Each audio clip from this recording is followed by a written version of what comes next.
시청자 여러분 안녕하십니까? 뉴스K 앵커 노종면입니다. 세월호 희생자 유가족 3명이 800km를 걷는 대장정에 올랐습니다. 이들 중 2명은 안산 단원고 학생들 아버지, 그리고 1명은 누나입니다. 이들 손에는 하루속히 가족 품으로라고 적힌 큰 깃발이 쥐어져 있었고 어깨에는 아이들 키만한 나무 십자가가 메어졌습니다. 이들은 안산에서 진도까지, 다시 진도에서 대전까지 40일 내내 걸을 예정입니다. 이들이 대전 월드컵 경기장에 도착하는 8월 15일은 교황 프란치스코의 미사가 열리는 날입니다. 이들은 메고 간 십자가를 교황에게 선물할 수 있으면 좋겠다고 말합니다. 이미 자식과 가족을 잃은 이들이 고난을 자처하는 이유, 진상규명, 이 한 가지 때문입니다. 국정조사장에서 유가족들에게 호통치고 졸고 심지어 조사 대상자들이 출석을 거부해도 손 놓고 있는 새누리당입니다. 자료 제출을 사실상 거부하며 국정조사를 방해하는 청와대입니다. 유가족들이 십자가 짊어지고 고난길에 나선 오늘 감사원은 관계자 징계 요청 정도의 감사 결과를 발표했고 국무총리는 국가 대개조 구상을 내놨습니다. 7월 8일 화요일 뉴스K 시작하겠습니다.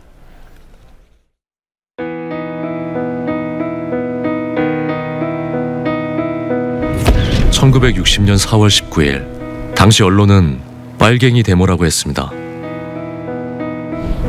지금 우리는 혁명의 역사로 기억합니다.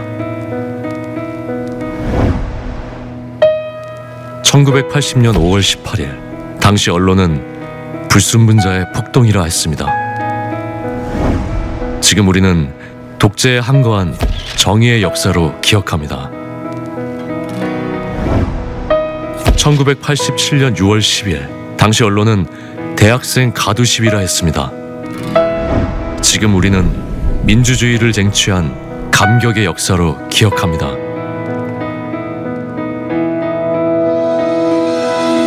백 없고 돈 없는 노동자, 서민, 학생들이 스스로 타올라 역사를 만들었습니다. 현실은 다시 타오를 것을 요구하고 있습니다. 아니, 이미 타오르고 있습니다.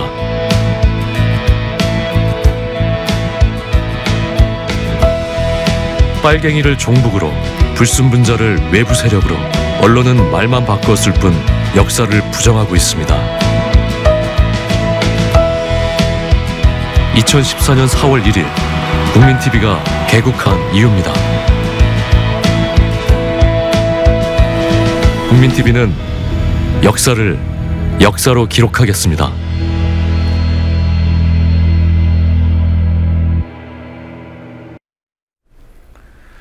박근혜 정부 2기 내각 청문회가 오늘 5명의 후보자들을 대상으로 열렸습니다. 이들 중 이병기 국정원장 후보자는 이틀째 청문회였고 최경환 경제부총리 후보자 등 4명은 오늘 하루만 청문회가 열리는 일정입니다. 내일은 비리 의혹 백화점으로까지 불리는 김명수 교육부 장관 후보자에 대한 청문회가 예정돼 있습니다. 취재 PD 연결해서 알아보겠습니다. 김현주 PD. 네, 김현주입니다. 네, 최경환 경제부총리 겸 기획재정부 장관 후보자. 오늘 어떤 문제가 청문회에서 쟁점이었습니까? 네, 최경환 후보자에 대한 청문회는 정책 검증이 줄을 이뤘습니다. 최 후보자는 경제 활성화 방안으로 규제 완화, 내수 활성화 등을 내놨는데요. 현재는 추경이라도 편성해야 할 경제 상황이라면서도 직접적인 증세는 지양하겠다고 말했습니다.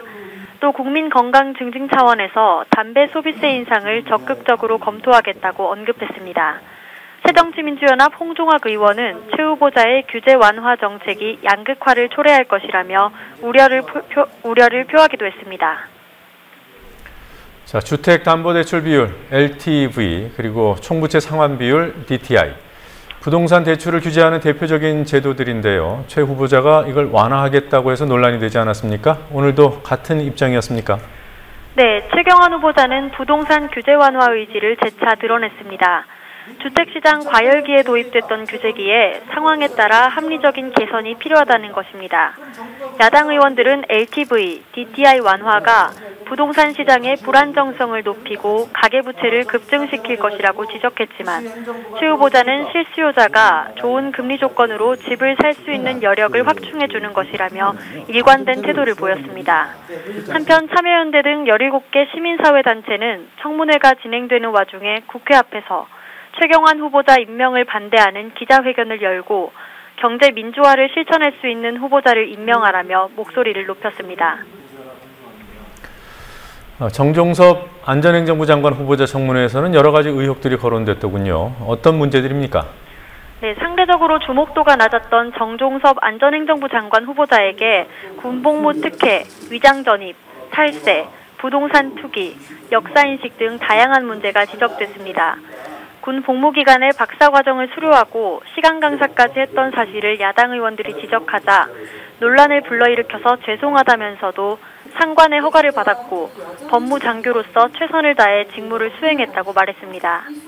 1991년 서울 망원동에 위장 전입한 것에 대해서는 젊은 시절의 불찰이라며 사과했지만 주민등록법 위반을 잡아내는 주무부처 장관이 다른 위반자를 어떻게 잡아내겠냐는 질타가 나왔습니다.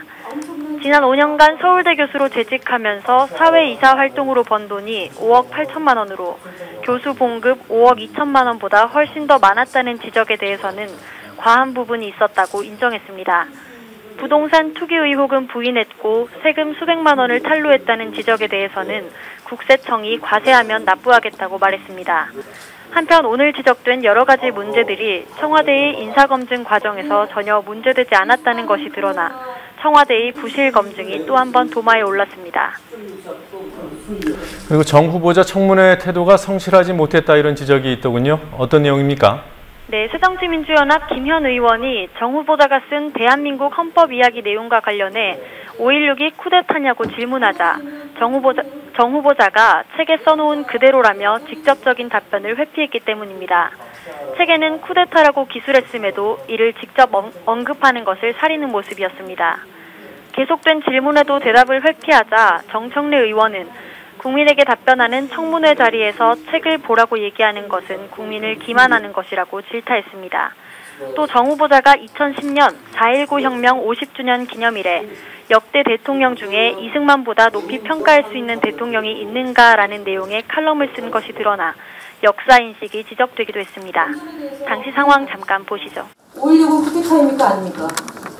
제가 조금 전에 말씀드린 대로 저희 책에 기술되어 있는 책에 몇 페이지죠? 이 책 얘기하십니까? 이 책 몇 페이지인가요? 저는 5.16을 표현할 때 늘 공통적으로 그 책뿐만 아니라 다른 교과서에 그렇게 되어 있고 어느 교과서 얘기하십니까? 헌법 교과서에 그렇게 되어 있습니다. 어떻게 되어 있습니까? 아까 말씀하신 대로 그렇습니다. 제가 뭘 얘기를 했습니까? 그래서 제가 장관 후보자로서는 여기에서 그 말씀드리기가 적절치 않은 것 같습니다. 자, 그리고 김희정 여성가족부 장관 후보자. 이 청문회에서는 어떤 점들이 지적됐습니까? 네, 오후 2시부터 열린 김희정 여성가족부 장관 후보자 인사청문회에서는 김 후보자가 세월호 참사와 관련돼 있는 선주협회의 지원을 받아 외국 시찰을 다녀온 것이 쟁점이 됐습니다. 새누리당 황인자 의원이 후원 여부를 사전에 몰랐던 해프닝인 것 같다고 감싸줬고 김 후보자는 후원 사실을 뒤늦게 안 것은 자신의 불찰이라며 고개를 숙였습니다. 또 청와대 대변인 시절 지역구 체육센터의 건립을 위해 행안부에 특별 교부금을 요구해 7억 원을 확보했다는 지적에 대해서는 불법이나 외압은 분명히 없었다고 단정하면서도 행동에 조심을 기하겠다고 말했습니다. 여성가족위원회 여야 간사가 내일 오전 전체 회의에서 인사청문회 경과보고서를 채택하기로 합의함에 따라 김 후보는 무난하게 청문회를 통과할 것으로 보입니다. 이기권 고용노동부 장관 후보자는 상대적으로 제기된 의혹이 적었다고 들었습니다. 맞습니까? 네, 새정치민주연합 박영선 원내대표가 어제 노동부 장관을 제외하고는 성한 사람이 없다고 발언하면서 이기권 후보자는 무난하게 통과할 것이라는 예상이 있었습니다. 자기 논문 표절 의혹에 대해 이 후보자는 논문 작성 당시에 자기 표절이라는 것이 없었다고 해명했습니다. 전교조 사태에 관한 의견을 묻는 질문에는 전교조와의 대화를 통해 위법 사항을 회소하고 법의 노조 문제를 해결하기 위해 노력하겠다는 입장을 밝혔습니다. 네.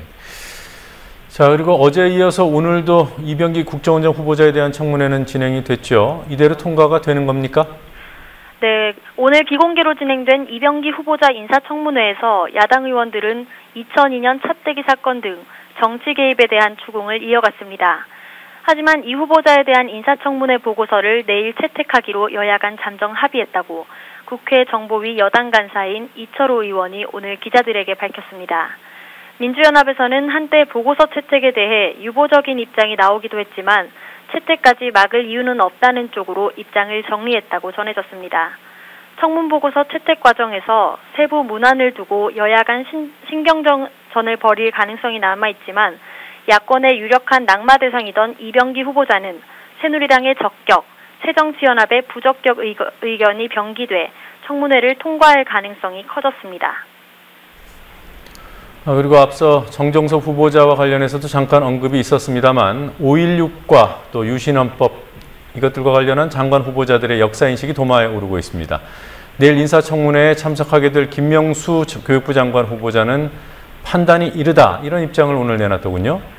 네, 김명수 사회부총리 겸 교육부 장관 후보자는 인사청문회 서면 답변서에서 5.16과 유신헌법에 대해 충분한 시간이 지나지 않아 지금 평가하긴 이르다고 입장을 밝혔습니다. 이미 5.16은 군사정변이라고 교과서에 기술되고 유신헌법은 위헌적 요소가 있다는 헌법재판소 판결까지 나왔지만 이에 대한 입장을 유보해 논란이 예상됩니다. 한편 이병기 국정원장 후보자는 어제 인사청문회에서 5.16에 대한 질문을 받자마자 학술적으로 보나 뭐로 보나 쿠데타임이 분명하다며 그로 인해 대한민국의 정치 발전이 조금 늦어진 것은 사실이라고 답변했습니다. 이는 정홍원 총리가 교과서에 5.16을 군사정변으로 기술하고 있어 동의한다고 애매하게 밝히거나 황교안 법무장관이 5.16에 대해 다양한 평가가 진행 중이므로 개인적 견해를 밝히는 것은 적절치 않다고 밝히는 등 박근혜 정권 공직자들이 청문회에서 5.16에 대한 분명한 답변을 회피한 사례들에 비해 상당히 이례적인 모습입니다. 그리고 오늘 세월호 국정조사 일정이 없었습니까? 네, 오늘 일정은 없었고 내일은 법무부, 감사원, 경찰청 기관보고가 진행됩니다. 모레 10일에는 청와대 기관보고가 예정돼 있는데요. 이때 김기춘 비서실장이 출석하기로 했습니다. 네, 알겠습니다. 지금까지 김현주 PD였습니다.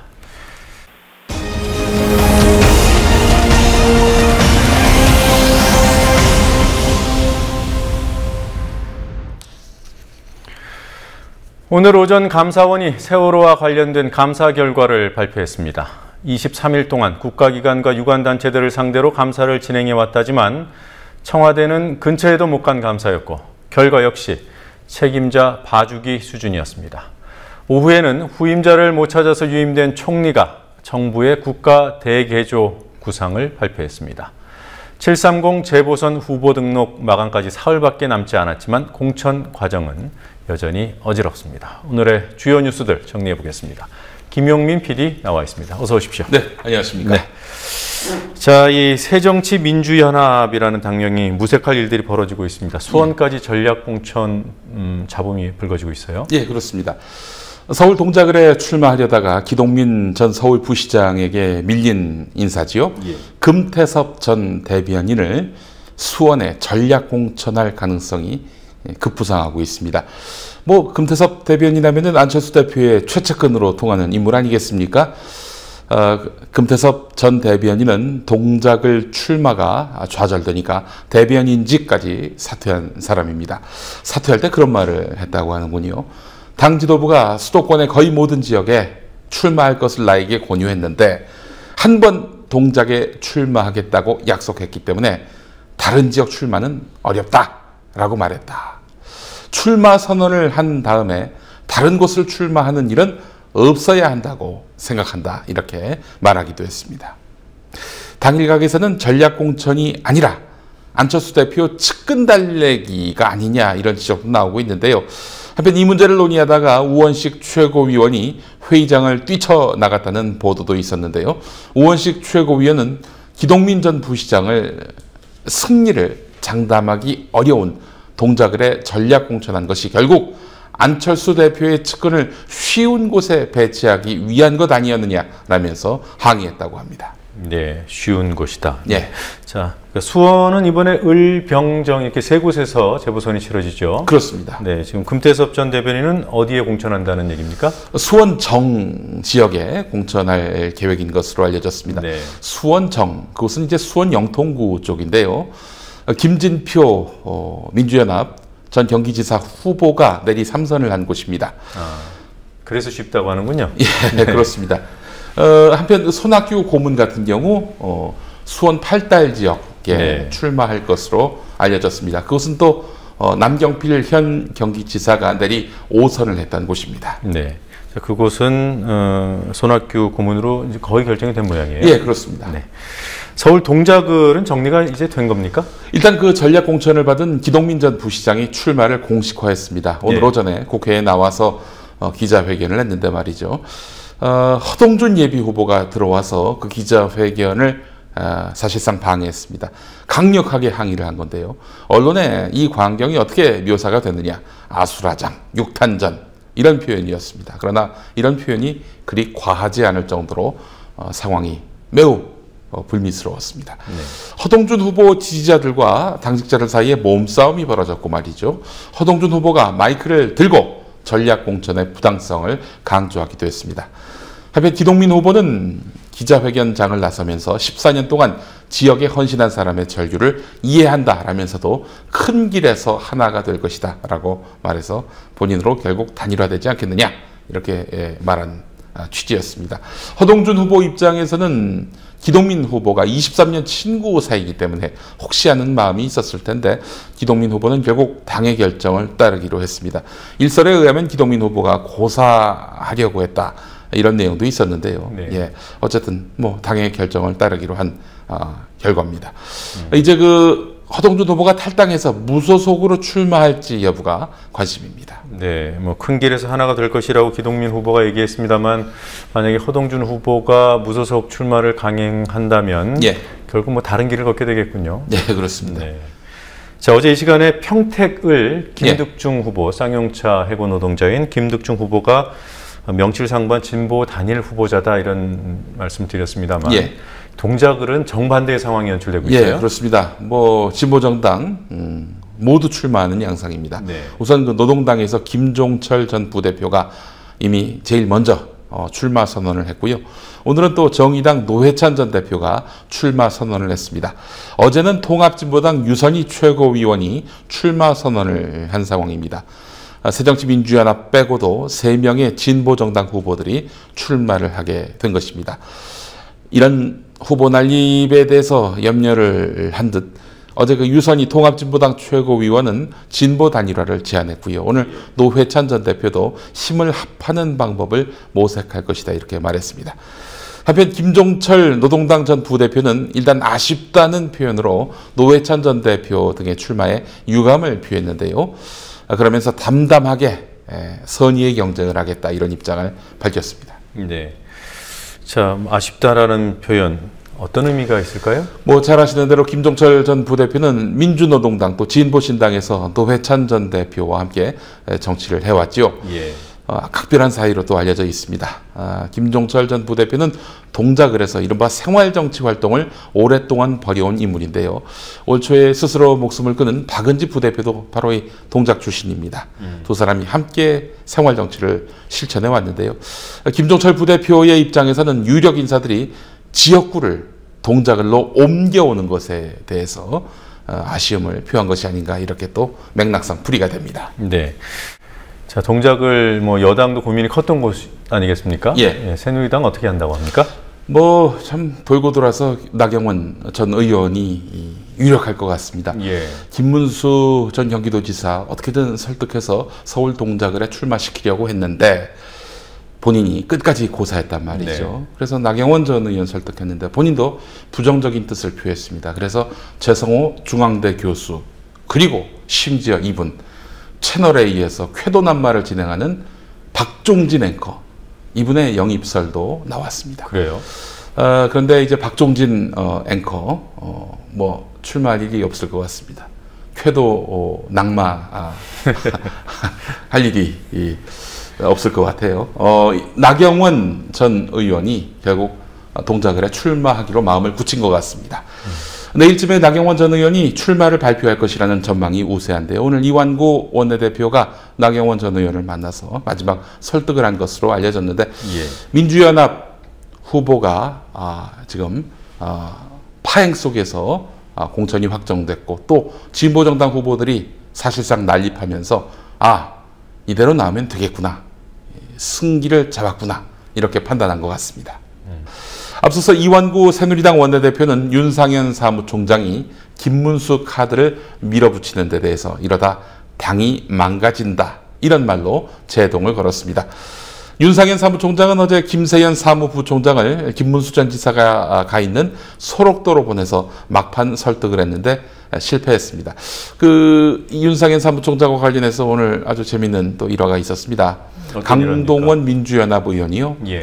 이 윤상현 사무총장이 시진핑 중국 국가주석이 얼마 전 국회에 방문했을 때 자리를 뜨는 시진핑 주석을 쫓아가가지고 자기 책을 건넸다는 겁니다.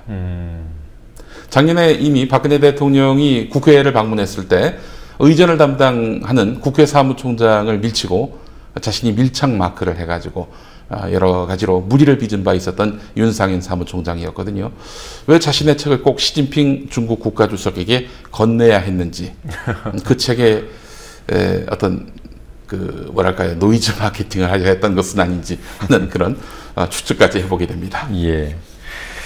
자, 오거돈 전 장관은 결국 불출마 쪽으로 결심을 했습니다. 부산 해운대 기장갑에 출마하면은 아무래도 당선이 유력한 것으로 전망되던 오거돈 전 장관인데요. 결국 불출마 쪽으로 마음을 굳히고 이를 공표했습니다. 오거돈 전 장관이 지방선거 후에 가벼운 수술을 받았습니다. 또 입원 중인 상태예요. 그렇기 때문에 건강 문제 때문에 불출마를 이렇게 발표한 것이 아니냐라는 관측이 나오기도 하지만 다른 이유가 있는 것 같습니다. 부산에서 가장 경쟁력 있는 후보로 조사되고 본인도 출마에 강한 의지를 표명해 왔는데 말이죠. 민주연합의 윤준호 후보가 결코 후보직을 양보할 수 없다 이런 입장을 고수하면서 결국 오거돈 후보가 불출마를 결심한 것으로 알려졌습니다. 윤준호 후보가 누구냐? 지난 6.4 지방선거 때 해운대 구청장 민주연합 후보로 나섰던 인물입니다. 당시 31.75%를 득표했습니다. 당연히 낙선했고요. 자, 청와대 현직 비서관이 연루된 비리 의혹 하나가 오늘 보도가 됐더군요. 어떤 내용입니까? 세계일보 일면 사이트 톱에 실린 내용이었는데요. 특종이었습니다. 청와대 경제수석실의 한 비서관이 과거 중소기업청 간부로 있을 때 말이죠. 창업투자사 대표로부터 금품과 향응을 제공받았다는 의혹입니다. 사실 여기에는 중소기업청 산하기관인 한국벤처투자 간부도 연루됐다고 하는데요. 이 간부가 청와대 비서관의 후배라는 것입니다. 창투사 대표도 후배인 한국벤처투자 간부 때문에 알게 됐다는 건데요. 한국벤처투자를 통해서 창투사에 특혜를 주고 그 대가로 금품 등을 상납받았다는 의혹, 이렇게 얼개가 형성됩니다. 자, 그러면 중간에 한국벤처투자라는 곳이 있다는 건데요. 어떤 기관입니까? 한국벤처투자는 정부의 정책자금을 받아서 모태펀드를 운영하는 중소기업청 산하의 공공기관입니다. 이 모태펀드가 뭐냐? 펀드에 투자하는 펀드를 말합니다. 그래서 모태군요. 그렇습니다.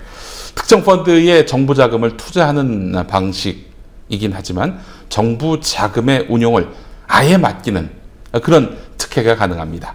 2005년에 벤처기업 육성에 관한 특별조치법에 따라서 만들어진 법입니다. 그리고 그 청와대 비서관 이름이 나왔더군요. 세계일보 보도에서는 익명으로 처리가 됐는데 본인이 이 보도를 반박하면서 실명이 공개가 된 겁니다. 청와대 경제수석실의 최수규 중소기업 비서관입니다. 최수규 비서관 세계일보에 법적 대응을 하겠다 이렇게 밝혔습니다. 본인이 반박하면서 예. 법적 대응을 실명으로 공개를 입장을 밝힌 거예요. 반박하면서 익명으로 반박할 수는 없다 그렇겠죠. 보니까 네. 이렇게 실명이 드러나게 된 겁니다. 네, 자신 있다는 표현일 수도 있고요. 예, 그렇습니다. 네. 감사원이 오늘 세월호와 관련된 감사 결과를 발표를 했습니다. 예. 좀 의미 있는 내용이 들어 있었습니까? 결과만 놓고 보자면 언론이 이미 나온 내용을 짜깁기 한 것에 불과하다. 뭐 이렇게 봐도 무리는 아닐 것 같습니다. 예. 뭐 이런 거죠. 무리한 선박 운항, 선원들의 무책임, 그리고 정부의 초동 조치 미숙. 예. 네. 이게 감사 결과의 개요로 발표가 됐습니다. 감사 대상인 해양수산부와 안전행정부, 해경, 그리고 한국선급, 해운조합 등이 있었는데요. 정부의 재난대응 역량 부분이 감사 목적 중에 하나였지만 여기서 왠지 뭔가 하나 빠져 있는 것 같지 않습니까? 바로 청와대입니다. 청와대는 아예 이번 감사 대상에서 배제됐습니다. 청와대는 책임선상에서 배제하겠다 뭐 이런 감사원의 뜻은 아닌지 이렇게 의심하지 않을 수가 없습니다. 감사원이 감히 감사할 수 없는 곳. 예, 예, 그런 의미도 있어 보입니다. 예, 뭐 뒤에 사후 조치 이런 것들이 꼭 그 감사원 감사 결과에 붙는데 뭐 어떤 조치들이 담겨 있었습니까? 뭐 사실도 이 부분도 크게 의미를 둘 게 없어 보입니다. 11명에 대해서 수사 요청을 했다는데 향응 수수 같은 이런 비리와 관련된 것들 뭐 이미 다 나왔던 거 아니겠습니까? 정부기관의 구조 실패, 초기 대응 책임에 대해서는 40여 명에 대한 징계 요청만 검토하고 있다 이렇게 밝혔습니다. 그래 놓고는 자기들 말로 엄중문책이라고 말하고 있습니다. 네, 선장 등 승무원이 잘못해서 이런 참사를 일으켰고요. 그리고 구조를 할 수 있는데도 구조를 못했어요. 그럼 책임이 비슷해야 되는 거 아닙니까? 글쎄 말입니다. 그러니까 선원들은 뭐 살인죄 기소까지 하는 마당에 거의 뭐 회복불능의 그 상태로 만들어 버리지 않았습니까? 거의 인간 사회에서 이 배제를 시켜야 된다는 식으로 여론몰이도 있었고요. 그런데 뭐 공무원들은 별 문제가 없다는 식입니다. 뭐 징계만 받으면 된다 이 정도네요. 네, 그렇습니다. 자, 그리고 어제 세월호 국정조사 MBC 기간 보고가 있었는데 MBC 간부들 사장 뭐 아무도 안 나왔어요. 뭐 동행명령장을 발부하자 이런 논의가 있었던 것으로 압니다만 어떻게 여당이 됐습니까? 강력하게 요구를 했었는데 뭐 여당은 피식 뭐 웃었다는 그런 풍문도 있고요. 어디까지 풍문입니다. 결론을 말씀드리자면 MBC에 출석해야 될 경영진들, 보도 책임자들 동행명령 대상이 안 된다고 합니다. 사안 자체가 대상이 안 된다는 것은 아닙니다. 출석 통보를 늦게 했기 때문에 동행명령을 내릴 수 없다는 겁니다. 이건 뭐 새누리당의 입장이기도 하면서 국회 입법조사처의 유권 해석이기도 합니다. 입법조사처 유권 해석은 이렇습니다. 동행명령장을 발부하려면 기존의 출석 통보, 그러니까 증인 소환장 발송을 출석 예정일 일주일 전에 해야 하는데 MBC에 대해서는 일주일이 아니라 3일 전에 했기 때문에 동행명령을 내릴 수 없다는 겁니다. 네, 그러니까 국회 잘못이 있기 때문에 사후 책임을 못 묻는다 이거죠. 그렇죠. 왜 이렇게 늦었던 거죠? 새누리당 때문입니다. 새누리당이 증인 채택에 동의를 안 해줬기 때문입니다. 이런 거예요. 증인 채택에 동의를 안 해줬기 때문에 차일 피일 이렇게 미뤄졌고 결국 3일 전에 발송을 했단 말이죠. 근데 당일에 안 나왔어요. 근데 안 나온 이들을 상대로 해서 동행명령을 내릴 수 없단 말이죠.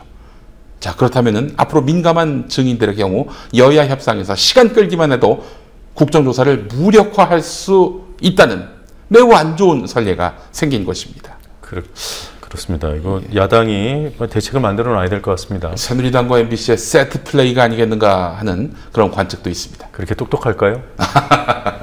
글쎄요. 자, 오늘 정홍원 총리가 기자회견장에 섰습니다. 국가 개조를 말씀하시더군요. 네, 그렇습니다. 근데 대체 뭘 어떻게 국가 개조를 한다는 건지 뭐 오늘 기자회견을 봐서는 통 알 수가 없습니다. 일단 안전혁신 마스터 플랜이란 걸 내년 2월까지 만들겠다고 하는데 말이죠. 그리고 국가 대개조 범국민위원회를 구성하겠다는 겁니다. 일부 기득권 수구 세력들 끼워 넣어서 세금만 축 내려 하는 것 아닌가 하는 우려를 갖지 않을 수가 없습니다. 아마 많은 분들이 이 대목에서 실소를 금치 못하셨을 텐데요. 정홍원 총리 매주 토요일을 민생 소통의 날로 정하겠다고 합니다. 민생 소통의 날. 그날 뭐 하겠다는 겁니까? 예. 공무원들 그날 다 출근해서 국민들하고 무슨 이렇게 소통하는 자리를 만드는 건가요? 글쎄요. 그런 계획은 발표되지 않았습니다. 그런 걸 하면 국가 대개조 같은 게 되는 모양이죠? 참 국가 대개조 참 쌉니다. 예. 자, 오늘 법원에서 간첩 조작 사건과 관련된 공판 2건이 열렸더군요. 예. 우선 그 간첩 조작의 피해자인 유우성 씨가 불법 대북 송금 혐의로 검찰에 기소당했습니다. 네. 소송 쟁점 정리를 위한 준비 기일 공판이 그래서 오늘 열렸는데요. 유우성 씨의 불법 대북 송금 혐의는요, 검찰이 과거에 이미 기소유예한 사건입니다. 과거에 이미 기소유예한 사건을 다시 들춰내는 겁니다. 뭔가 수상하지 않습니까? 간첩 조작, 이 과오가 드러나지 않았습니까? 검찰이 이 과오를 감추기 위해서 탈북자 단체의 고발을 구실 삼아서 이 유우성 씨를 재기소한 것 아닌가, 이런 해석이 많습니다. 오늘 공판에서 유우성 씨 측은 검찰이 탈북자 단체에 이미 끝난 사안의 정보를 흘려서 그들로 하여금 고발하게끔 했다, 이렇게 주장을 했는데요. 네. 자, 오늘 그리고 또 어떤 공판이 있었습니까? 예, 간첩 조작에 가담한 사람들에 대한 재판도 진행됐습니다. 가담자들에 대한. 예, 가담자들입니다. 네. 오늘 국정원 협조자로 불리는 조선족 김모 씨에 대한 공판이 열렸는데요. 김모 씨는 지난 3월에 검찰 조사를 받은 뒤 자살을 기도한 인물입니다. 국정원이 이 조선족 김모 씨를 통해서 위조된 서류를 만들어서 간첩 사건 조작을 했던 것은 뭐 이미 다 밝혀진 사실이죠. 예. 여기에 더해서 오늘 김모 씨는 자신이 검찰 조사를 받기 전에 국정원 직원들과 함께 지내면서 검찰에서 무슨 진술을 할지 요구를 받았다고 이렇게까지 증언을 했습니다. 국정원 직원들이 서류를 돈 주고 받았을 뿐 위조 여부는 몰랐다라고 진술하라, 이렇게 시켰다는 겁니다. 이쯤 되면은 뭐 국가정보원이 아니라 국가조작원이라고 해도 뭐 이거는 전혀 무리가 안 될 것 같습니다. 앞서서 조선족 김모 씨는 유우성 씨에게 용서를 빈다는 이런 편지를 보내기도 했습니다. 네. 자, 끝으로 오늘 언론에서 크게 다룬 기사 한 가지가 더 있었는데요. 예. 경제 기사죠. 예. 그 삼성전자의 어닝 쇼크. 예. 어느 정도 벌었길래 쇼크입니까? 글쎄요, 손해를 본 건 아니고요. 네. 올해 2분기에 7조 2천억을 벌었다는 건데요. 아니, 막대한 이익을 올린 거 아닙니까? 네. 그럼에도 불구하고 이걸 뭐 쇼크라고 표현하는 것은 뭐 이채롭습니다. 물론 이제 기대했던 수준이나 전망보다 낮았고, 특히 지난해 2분기에 비해서는 이 규모가 4분의 1로 4분의 1 정도 줄었기 감소. 때문입니다. 예. 예. 이러한 이익 축소, 이거는 뭐 모바일 분야, 그러니까 스마트폰에서 판매가 확 줄었던 데서 기인된 건데요. 과거 삼성 매출이 올랐던 것도 스마트폰 때문이고, 이번 실적 악화도 이 스마트폰 판매 부진 때문이라서 이런 말이 나옵니다. 삼성은 폰생 폰사다. 폰생 폰사. 예, 폼생 폼사가 아니라 폰생 폰생 폰사. 예. 네. 알겠습니다. 여기까지 듣겠습니다. 수고하셨습니다. 네, 감사합니다. 네.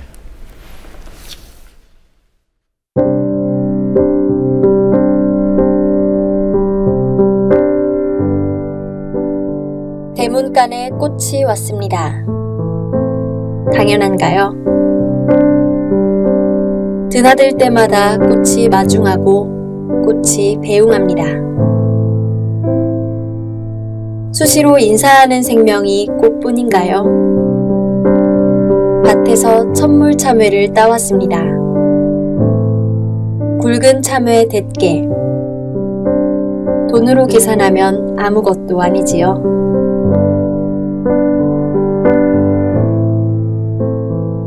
토마토, 오이, 호박, 고추, 가지, 갖은 야채들도 마찬가지지만 저희 손으로 가꾸어 거두는 것들이자 저를 기꺼이 내어주는 너그럽고 넉넉한 마음 같습니다.